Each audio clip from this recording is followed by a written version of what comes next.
जय जय राम कृष्ण हरे, जय जय राम कृष्ण हरे, जय जय राम कृष्ण हरे, जय जय राम कृष्ण हरे, जय जय राम कृष्ण हरे,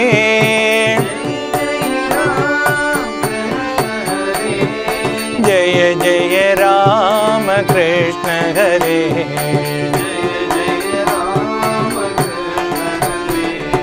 कौसल्यतनया राम नमो, कौसल्यतनया राम नमो, कौसल्यतनया राम नमो,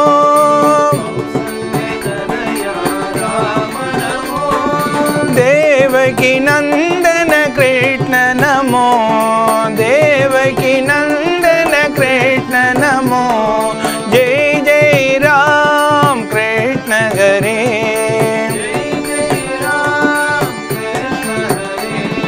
जय जय राम कृष्ण हरे,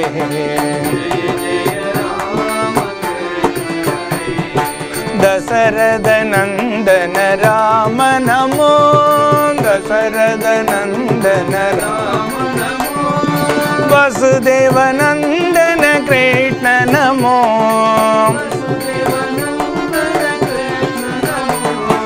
दशरथ नंदन राम नमो,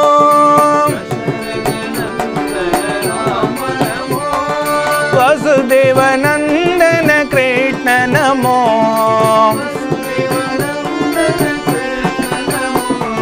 जय जय राम कृष्ण हरे,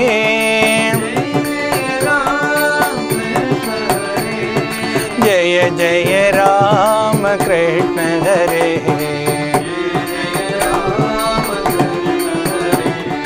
सीतारमण श्री राम नमो,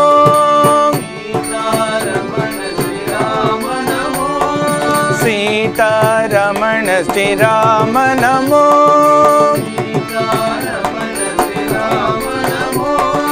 राधा रमण श्री कृष्ण नमो,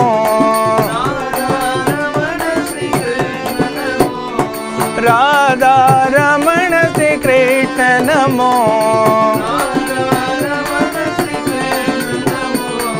जय जय राम कृष्ण हरे,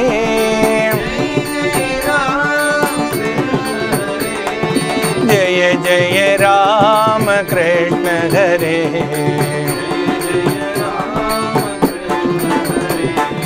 रावण मर्दन राम नमो, रावण मर्दन राम नमो, रावण मर्दन राम नमो,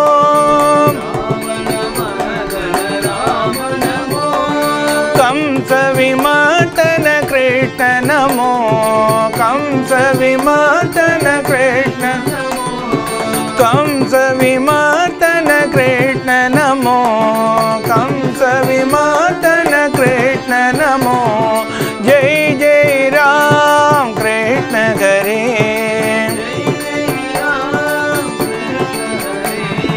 जय जय राम कृष्ण हरे, जय जय राम कृष्ण हरे, जय जय राम कृष्ण हरे, जय जय राम कृष्ण हरे, सीतारमण श्री राम नमो, सीतारमण श्री राम नमो, राधा रमण श्री कृष्ण नमो, राधा रमण श्री कृष्ण नमो, जय जय राम कृष्ण हरे, जय जय राम कृष्ण हरे, जय जय राम कृष्ण हरे,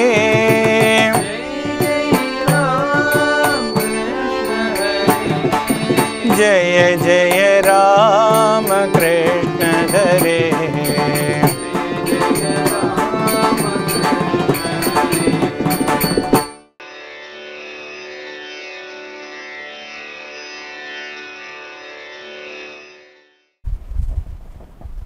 எவருடைய தரிசனத்தால் இச்சகத் இச்சை நீங்கும், எவருடைய நோக்கம் தானும் இதயத்து முடிச்சறுக்கும், எவருடைய அருளால் நானே பிரம்மம் என்றுணரலாகும், அவரருள் நினைந்து நித்தம் அன்புடன் பணிதல் செய்வாம். எவருடைய வாக்கு தன்னால் ஈசன் தன் நாமம் கேட்போம், கவரும் ஆனந்த கண்ணீர் கசிந்துள்ளம் உருகி நிற்பார், தவறுதல் இன்றியெல்லாம் தானெனக் காணும் ஞானம், அவருடைய அருளால் பெற்று ஆனந்த முக்தி சேர்வோம். அனைவருக்கும் வணக்கம். எல்லாம் வல்ல பரம்பொருளின் பரிபூர்ண அருளினாலும் திருமூவரின் திருவருளினாலும் வாழ்க்கையின் நோக்கத்தை உணர்த்தும் ஸ்ரீமத் பாகவதம் என்பதை பற்றி சிந்தித்துக் கொண்டிருக்கிறோம். கடந்த சந்திப்பில் கிருஷ்ணாவதாரத்தை பற்றி சுகமுனிவர் பர்ஷித் மகாராஜாவிற்கு அருளிய செய்திகளை பார்த்தோம். அதில் கம்சனுடைய சிறையில் தேவகி வசுதேவருக்கு 8வது குழந்தையாக பிறந்த கிருஷ்ணர் கோகுலத்தில் இருக்கும் யசோதை நந்தகோபருக்கு மகனாக சென்று சேரும் வரை நடந்த நிகழ்வுகளை நாம் கடந்த சந்திப்பில் பார்த்தோம். இன்று அதன் தொடர்ச்சியை காணலாம். கம்சனுக்கு தேவகி வசுதேவருடைய 8வது குழந்தையால் மரணம் ஏற்படும் அப்படிங்கிற தகவல் அறிந்தவுடன் அவர்களுக்கு பிறக்கக்கூடிய அனைத்து குழந்தைகளையும் கொன்று கொண்டே வருகிறார். 8வதாக பிறந்த கிருஷ்ணர் தன்னுடைய யோக மாயையின் காரணமாக தேவகி யசோதை நந்தகோபருக்கு மகனாக கோகுலத்தில் சென்று அங்கே வளரத் தொடங்குகிறார். தன்னோட காலனாக இருக்கக்கூடியவன், தன்னுடைய ஆயுளை முடிக்கக்கூடியவனாக இருக்கக்கூடிய 8வது குழந்தையை தன்னால் அழிக்க முடியவில்லை அப்படிங்கிற ஒரு பயத்திலும் பதற்றத்திலும் கம்சன் வாழ்ந்து வருகிறார். எப்படியாவது அந்த குழந்தையை கண்டுபிடிச்சு அந்த குழந்தையை அழித்து விட வேண்டும் அப்படிங்கிற முயற்சியில் இறங்குறார். அப்படி இருக்கிறப்போ என்ன செய்கிறார்னா, அந்த குழந்தை கோகுலத்தில் தான் ஏதோ குழந்தை வளர்கிறது அப்படிங்கிற செய்தி அறிந்தவுடன் அங்கே பிறந்த குழந்தைகள் அனைவரையும் அழிக்க வேண்டும், கொல்ல வேண்டும் அப்படிங்கிறதுக்காக பூதகி அப்படிங்கிற ஒரு அரக்கியை அழைத்து அவள் மூலம் அங்கே பிறந்த குழந்தைகள் அனைத்து குழந்தைகளையும் அந்த தினத்தில் அந்த குறிப்பிட்ட பொழுதுக்குள் பிறந்த குழந்தைகள் அனைவரையும் கொல்ல வேண்டும், குறிப்பிட்ட வயதிற்குள் இருக்கக்கூடிய அனைத்து குழந்தைகளையும் கொல்ல வேண்டும் அப்படின்னு சொல்லிட்டு பூதகிங்கிற அரக்கியை அனுப்பி வைக்கிறார். கம்சனுடைய ஆணையை ஏற்ற பூதகி அங்கே கோகுலத்துக்கு சென்று அங்கே இருக்கக்கூடிய பிறந்த குழந்தைகள் அனைத்தையும் அப்படியே பார்த்துட்டு வராங்க. அந்த சமயத்தில் அனைவருமே ஒரு திருவிழா கோலம் பூண்டது போல் இருக்கிறது. அனைவரும் கிருஷ்ணன் கிருஷ்ணன்கிற ஒரு வார்த்தையை சொல்லிக்கொண்டே இருக்கிறார்கள். கண்ணன் கிருஷ்ணன் அப்படின்னு சொல்லி அந்த குழந்தையை பற்றியே பேச்சு பொருளாக இருக்கிறது. இதை கேட்ட உடனே இந்த குழந்தை தான் நம்முடைய அரசனான கம்சனை கொல்வதற்காக பிறந்தவனாக இருக்கும் அப்படிங்கிறத யூகித்த பூதகி அந்த கிருஷ்ணர் இருக்கக்கூடிய இடத்தை நோக்கி செல்கிறார். யசோதையினுடைய வீட்டுக்கு செல்கிறார். அங்கே ஒரு அழகிய பெண்ணுடைய வடிவம் எடுத்துக்கொண்டு அப்படியே குழந்தையை பார்க்குற மாதிரி அப்படியே போகிறாரு. போன பூதகி அங்கே இருக்கக்கூடிய குழந்தையை பார்க்கிறார். பார்த்தவுடன் இதுதான் நம்முடைய அரசனை கொல்ல வந்த குழந்தை அப்படிங்கிறத கண்டறிந்து கொண்டு அந்த குழந்தைக்கு பால் கொடுப்பதை போல எடுத்து அணைத்துக் கொள்கிறார். பால் கொடுப்பதை போல அதற்கு விஷம் கொடுத்து அந்த குழந்தையை கொன்றுவிடலாம் அப்படிங்கிற எண்ணத்தில் அந்த குழந்தையை எடுத்து பால் கொடுப்பதை போல் கொடுக்க ஆரம்பிக்கிறார். அந்த கிருஷ்ணர் என்ன செய்கிறார்னா, இவ பாலை கொடுத்து அதை விஷமாக மாற்றி கண்ணனை கொல்லலாம்னு நினைத்தா கிருஷ்ணர் பாலை குடிப்பதை போல் அவருடைய உயிரையே குடித்து விடுகிறார். அவர் என்ன செய்யறாருன்னா, பாலை குடிப்பதை போல பூதகியினுடைய உயிரை குடித்து விடுகிறார். ஒரு பெரிய சத்தத்துடன் பூதகி கீழே விழுகிறார். அங்கே இருக்கிறவங்கெல்லாம் பார்க்குறாங்க. மலை போன்ற உருவம், அந்த உருவத்தினுடைய மடியில் ஒரு சிறு குழந்தையாக கிருஷ்ணர் தவழ்ந்து வரார். இதை பார்த்தோன்னா எல்லாத்துக்கும் ஒரு பயமும் பதட்டமும் தோடு சேர்ந்த ஒரு ஆச்சரியமாக இருக்குது. எப்படி இந்த குழந்தை அவ்வளோ பெரிய அரக்கியை கொன்றார் அப்படிங்கிற ஒரு ஆச்சரியமாக இருக்குது. ஆனால் யசோதைக்கு தன்னுடைய மகன் நன்றாக இருந்தால் சரி அப்படின்னு சொல்லி எடுத்து அணைத்து கொண்டு தன்னுடைய மகன் நன்றாக இருக்கிறானான்னு பார்த்து வச்சுக்கிறாங்க. ஸோ இந்த செய்தி அங்கே கம்சனுக்கு சென்று சேருது. நம்ம பூதகியை அனுப்பினோம், கிருஷ்ணன் ஒருத்தனை கொல்றதுக்காக, நம்மை கொல்ல வந்தவனை கொல்வதற்காக பூதகியை அனுப்பினால் அவ்வளோ பெரிய அரக்கியே அவனை அழித்திருக்கிறான் என்றால் அவன் சாதாரணமானவனாக இருக்க மாட்டான். அப்போ அங்கே தான் கோகுலத்தில் தான் தன்னை கொல்ல வந்தவன் வளர்கிறான் அப்படிங்கிற செய்தி ஊர்ஜிதமாகிறது. இதை அறிந்த உடனே அடுத்த ஒரு அசுரனை அனுப்புகிறார். சகடாசுரன் அப்படின்னு பேர். அந்த அசுரனை வைத்து நம்ம கிருஷ்ணரை கொன்று விடலாம் அப்படின்னு சொல்லி சகடாசுரனை அனுப்பிவிடுறார். சகடாசுரனுங்கிற ஒரு சக்கரம் மாதிரி இருக்கக்கூடிய வடிவம் ஒரு வண்டியை போல, பெரிய ஒரு வாகனத்தை போல ஒரு வடிவத்தை எடுத்துக்கொண்டு பெரிய சக்கரங்களை ஒரு ராட்சச வண்டி, அது மாதிரி பெரிய ஒரு வண்டியாக என்ன செய்கிறாருன்னா கிருஷ்ணருடைய வீட்டிற்கு முன்பாக இருக்கார். அந்த சமயம் ஏதோ ஃபங்க்ஷன் நடந்துட்டு இருக்கு அவங்க வீட்டில். எல்லாரும் அப்படியே பார்த்து குழந்தையை பார்த்து கிருஷ்ணரிடம் எல்லாம் விளையாடி கொண்டு பேசிக்கொண்டு அப்படியே விளையாடிட்டு இருக்காங்க. அதற்கு உணவு கொடுத்து விட்டு யசோதை குழந்தையை தூங்க வைக்கிறார். குழந்தை தூங்கின உடனே ஒரு நிழல் ஓரமாக வண்டி அங்கே நிற்கிறேன்னு சொல்லி வண்டிக்கு அடியில் நிழலில் குழந்தையை படுக்க வைத்து விட்டு தன்னுடைய வேலையை பார்ப்பதற்காக யசோதையும் மற்ற கோபிகைகளும் சென்று விடுறாங்க. ஸோ இந்த தருணத்தை எதிர்பார்த்து கொண்டிருந்த சகடாசுரன் இந்த சமயத்தை சரியான சமயத்தை எதிர்பார்த்திருந்தவன் தன்னுடைய நல்ல வலிமை வாய்ந்த சக்கரத்தின் மூலமாக கிருஷ்ணரின் மேலே ஏறி கிருஷ்ணரை வதைத்து விடலாம் அப்படிங்கிற முயற்சியில் இதான் சரியான சமயம்னு சொல்லி அப்படியே பெரிய சக்கரம் அது வந்து கிருஷ்ணர் இத்தனுடைய பாலகன் குழந்தை அந்த குழந்தையின் மேலே ஏறுறதுக்காக அந்த சக்கரம் மூவ் ஆகிறப்போ திடீர்னு ஒரு பெரிய சத்தத்தோடு பொடி பொடியாக அந்த சகடாசுரன் கீழே விழுவதை அங்கே இருக்கிறவங்க பார்க்குறாங்க. பெரிய வண்டியாக இருந்தது ஒரு தூளாயிடுச்சே. இன்னும் கிருஷ்ணருடைய கால் அசைவிலேயே என்ன ஆகிறதுனா அந்த சகடாசுரன் தன்னுடைய உயிரை வந்து இழக்கிறான். தன் பிறந்த பையனை அடைந்தவனாக அந்த இடத்தை விட்டு உயிரை விடுகிறான். ஸோ இந்த கால் பட்டவுடன் சகடாசுரன் இறந்தான் அப்படிங்கிற செய்தி வரப்போ நமக்கு ராமாயணத்தில் நடந்த ஒரு நிகழ்வும் நமக்கு ஞாபகத்துக்கு வரும். ராமர் வந்து காட்டுக்கு போயிட்டுருக்கிறப்போ அவருடைய பாதம் பட்டவுடன் ஒரு கல் வந்து பெண்ணாக மாறியது. அகலிகை தன்னுடைய சாபம் தீர்ந்து ஒரு பெண் வடிவம் எடுத்தார் அப்படிங்கிற செய்தியை பார்ப்போம்.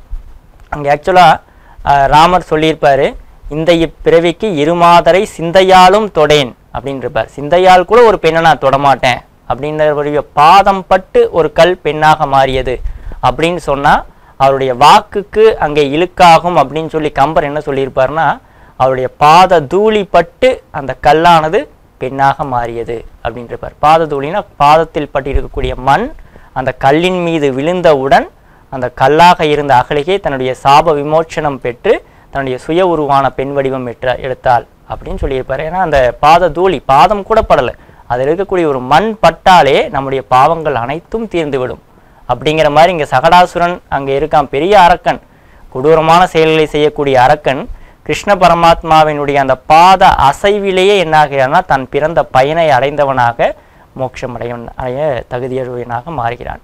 அப்படி சகடாசுரனும் அங்கே இறந்து விட்டான் அப்படிங்கிற செய்தி வந்து கம்சனுக்கு வந்தோன்னா அவனுக்கு இன்னும் பயமும் பதட்டமும் அதிகமாகுது.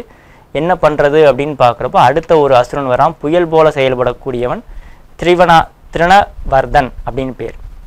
திருணவர்தன் அப்படிங்கக்கூடிய அந்த அசுரனை அழைத்து புயல் மாறி காற்று வடிவம் எடுத்து அவன் வந்து செயலாற்றக்கூடியவன். அவன்கிட்ட பொறுப்பு ஒப்படைக்கிறார். இது மாதிரி இதற்கு முன்னாடியே பூதகியும் போனால் அவளும் இறந்து விட்டாள், சகடாசுரனும் சென்றான் அவனையும் கொன்று விட்டான். அப்படி இருக்கக்கூடிய அந்த குழந்தை மிகவும் ஆபத்தானவனாக இருக்கிறான், அவனை நீ வந்து எப்படியாவது வதம் செய்து விடு அப்படின்னு சொல்லி அவங்ககிட்ட பொறுப்பை ஒப்படைத்து கம்சன் அனுப்புகிறார். அவனும் அதே போல் வருகிறான். வந்தவன் என்ன செய்கிறான்னா, கிருஷ்ண பரமாத்மா தூங்கிட்டு இருக்கிற குழந்தையை இவன் எடுத்துக்கொண்டு அப்படியே மேலே ஆகாயத்தில் பறக்கிறான். புயல் போல் நல்ல காற்று அடிக்கக்கூடிய வேகத்தில் அவன் வந்து வேகமாக பறந்து செல்கிறான். ஆனால் செல்றப்ப என்ன ஆகுதுன்னா, பரமாத்மா பிரபஞ்சத்தையே தன்னுள் அடக்கியவரை, இந்த உலகத்தினுடைய பாரத்தையே சுமக்கக்கூடியவருடைய பாரத்தை அவனால் தாங்க முடியாமல் அப்படியே கீழே கொஞ்ச நேரம் ஆக கிருஷ்ணருடைய வெயிட் அதிகமாகிட்டே வருது. அவனை தூக்கிட்டு அவரால் மூவ் பண்ண முடியல. திருமணானந்தன் வந்து கீழே விழுந்து அந்த அசுரனானவன் தன்னுடைய உயிரை இழக்கிறான். இப்போ வந்து யசோதை எல்லோரும் ஆச்சரியப்படுறாங்க, எப்படி இந்த சிறு குழந்தை இவ்வளோ பெரிய விஷயங்களை எல்லாம் செய்யுது அப்படின்னு. ஆனால் யசோதைக்கு அவன் கடவுளே குழந்தையாக இருந்தாலும் அவை வந்து குழந்தையாக மட்டுமே பார்க்கக்கூடிய மனநிலை தாயிற்கு மட்டுமே உண்டு.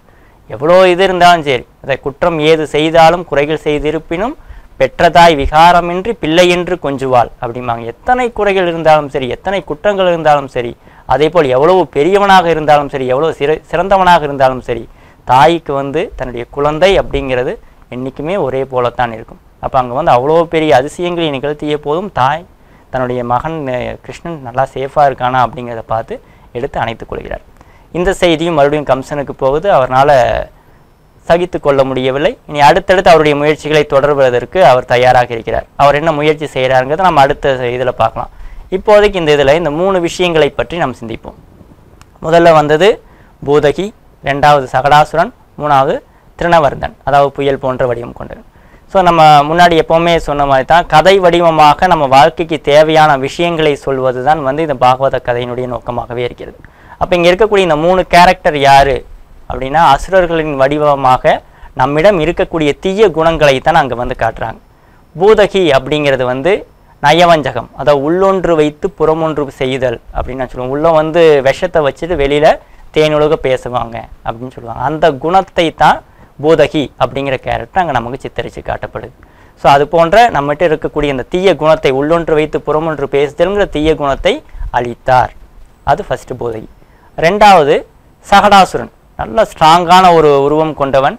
அவன் என்ன செய்யறான்னா அந்த கிருஷ்ணரை அழிப்பதற்காக முயற்சி செய்யறப்போ அவனை பொடி செய்தார். அப்படிங்கிறது என்னன்னா நம்ம கிட்ட இருக்கக்கூடிய அந்த அகந்தை செருக்கு, அதுதான் வந்து அதான் வண்டி வாகனத்தினுடைய வடிவத்துல சகடாசுரன் இருப்பார். அந்த வாகனத்தை ஓட்டுபவராக நாம் இருந்தால் நம்ம சேஃபாக இருக்கலாம். அந்த வாகனம் நம்மீது ஏறினால் நம்மையே அழித்து விடும். அதான் அந்த செருக்கு, அகங்காரம் அப்படிங்கிறது. அதை நம்முடைய கட்டுப்பாட்டில் இருந்தால் நம்ம லைஃப்பை நல்லா கொண்டு போக முடியும். ஆனால் அது வந்து நம்மீது ஏறுவதற்கு தயாராகிவிட்டால் நம்முடைய வாழ்க்கையே அழிக்கக்கூடிய ஒரு நிலைக்கு வந்துவிடும்.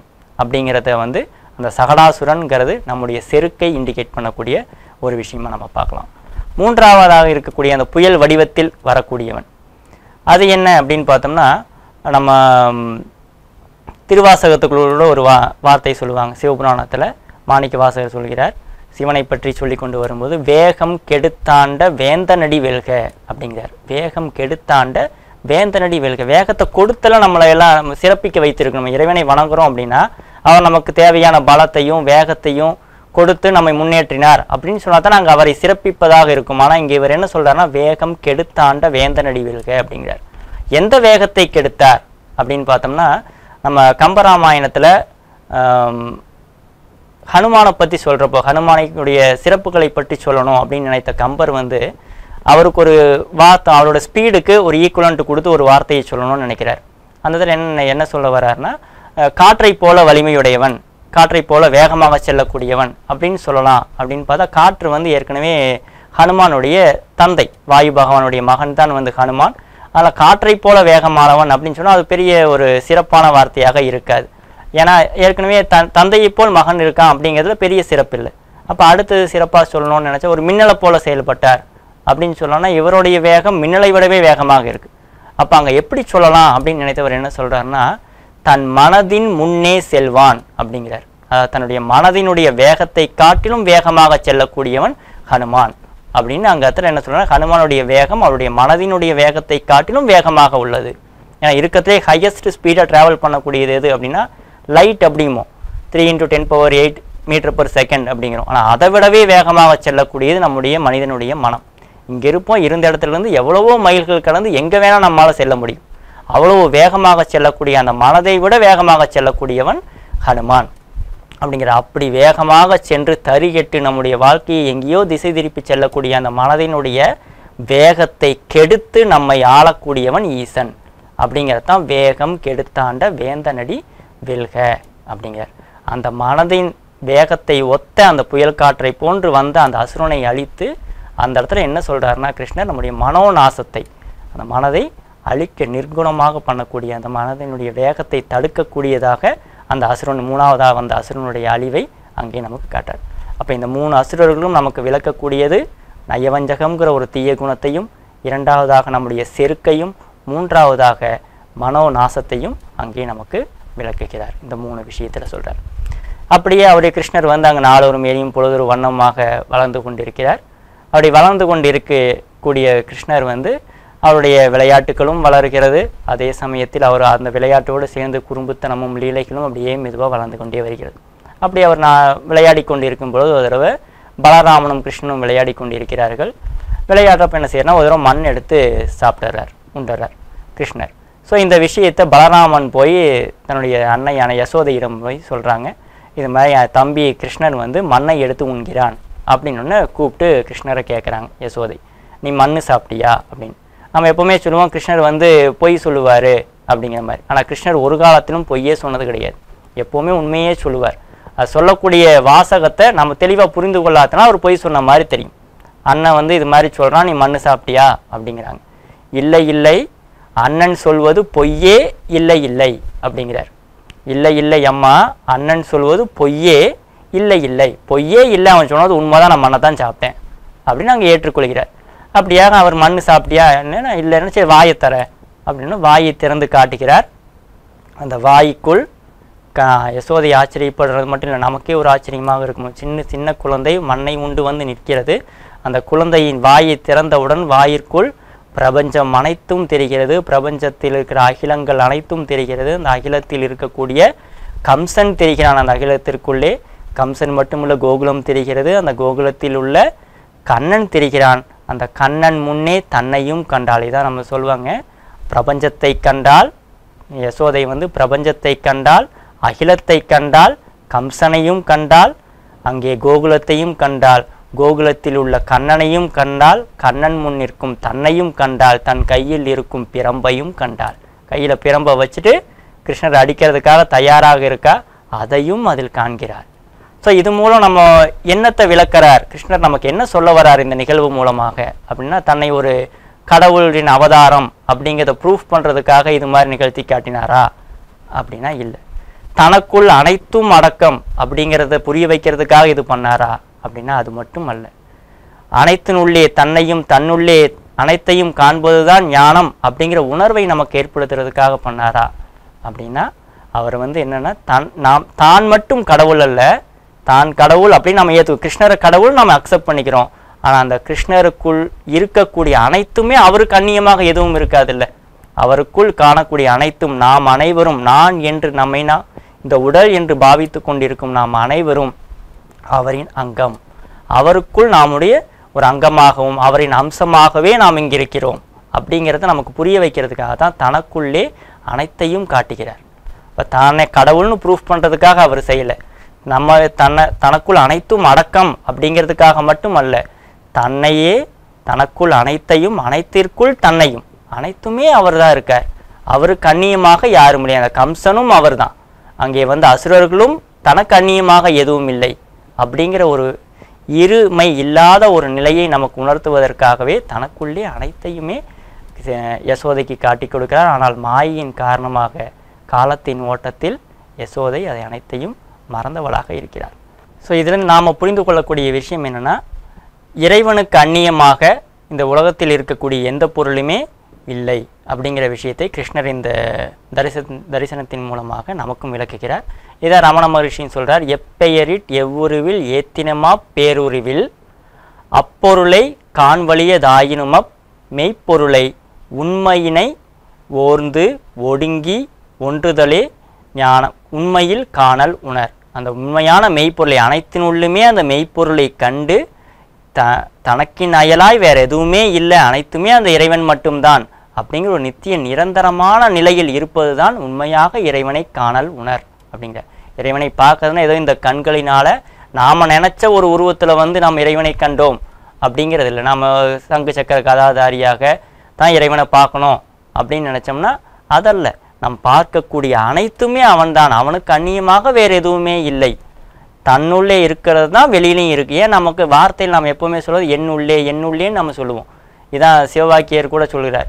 என்னிலே இருந்த ஒன்றை யான் அறிந்ததில்லையே, என்னிலே இருந்த ஒன்றை யான் அறிந்து கொண்ட பின் என்னிலே இருந்த ஒன்றை யாவர்காண வல்லரோ என்னிலே இருந்து யான் உணர்ந்து கொண்டனே அப்படிங்கிறார் சிவவாக்கியர்.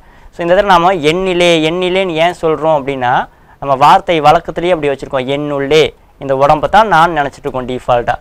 அப்போ இறைவன் இந்த உடலுக்குள் இருக்கிறார். ஏன்னா இந்த உடலை நான் நினச்சிட்டு இருக்கேன் என் அப்படின்னு நான் இந்த உடம்புக்கு சொல்லிக்கிறேன். இந்த உடலுக்குள் இறைவன் இருக்கிறார் அப்படிங்கிறத என்னுள்ளே நம்ம வார்த்தை வழக்கத்தில் நம்ம அப்படியே சொல்லிகிட்டு இருக்கோம். ஆனால் என்னுள்ளே இருந்த ஒன்றை யான் உணர்ந்து கொண்ட பின் என்னிலே இருந்த ஒன்றை யாவர் காண வல்லறாங்க. காண்றதுக்குன்னு இன்னொருத்தன் யார் இருக்க போகிறான்? ஏன்னா இருக்கிறது இருமை இருந்தால் தான் ஒருத்தனை காண முடியும். இங்கே இருப்பதே ஒன்றாக இருக்கும் பொழுது அங்கே காண்பது யார், அதை காணப்படக்கூடிய பொருள் எது அப்படிங்கிறது அங்கே இருமைகள் அற்றுப்போன நிலையில் இரண்டும் ஒன்றாகிவிடும். இதுதான் இறைவன் நமக்கு உணர்த்தக்கூடிய விஷயமாக இருக்கிறது. இதுதான் அக்ஷர ரமண மாலையிலையும் ரமணர் சொல்கிறார். அருணாச்சலமென அகமே நினைப்பவர் அகத்தை வேர் அறுப்பாய் அருணாச்சலா. முன்னாடி திருவாசகத்தில் சொன்ன மாதிரி வேகத்தை கொடுத்து ஆள்றதை விட வேகத்தை கெடுத்து ஆண்டார் அப்படின்னு சொல்கிற மாதிரி இங்கே வேறு என்ன சொல்கிறாருன்னா, அருணாச்சலம்னு அகத்தில் நினைத்தால் நினைக்கக்கூடிய அகத்தையே இல்லாமல் பண்ணிடுவாராமா. வேர் அறுப்பாய் அருணாச்சலமென அகமே நினைப்பவர் அகத்தை வேர் அறுப்பாய் அருணாச்சலா. அகமே இல்லாமல் பண்ணிடுவான், நினைக்கிறவனையே இல்லாமல் பண்ணிடுவான். நினைக்கிறவன் ஒருத்தன் எப்போ இருப்பான்? இரண்டாம் அவன் இருந்தால்தான் நினைக்கிறவன் ஒருத்தன். அங்கே இரண்டாம் அவனே கிடையாது.